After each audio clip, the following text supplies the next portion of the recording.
Langga, atong ma-compare sa unang panahon og karon lahi na ang kaibahan na. Kay mga kabataan karon grabe nang gahiag-o mga langga.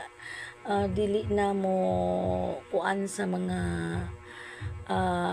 magulang, di na mo sunod unja do na sila mga kalanlain nga prinsipyo. Ang ilang prinsipyo maoy matuman na diya ang mga ginikanan wala na o dili na respetuon kasagaran, pero ado na pa man po'y nabilin nga mga maayo ug mga buotan labi na ang mga ginikanan nila maayo sab mo pasunod o maadyo pod pagpapasunod. Mao na nga kanang naay nabalaka ko labi na kay ang mga gaedad og mga 7 years old up naa na sila mga kinaiya nga lisod na. Mao na nga lisod na pod lisod na pantunon.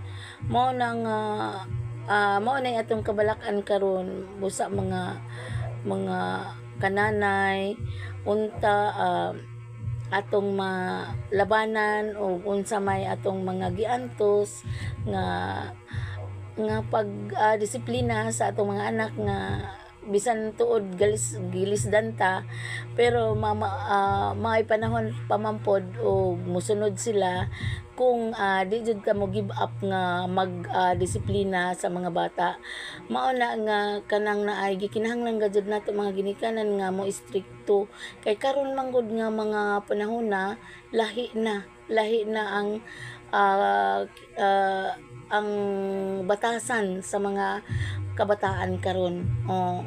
Unya kay makuha man gud na sa mga salida sa ilang gipangtan-aw mga langga, arang daghana karong mga videos nga makaapekto sa mga karakter sa mga bata. Mao na nga ilang asundugon.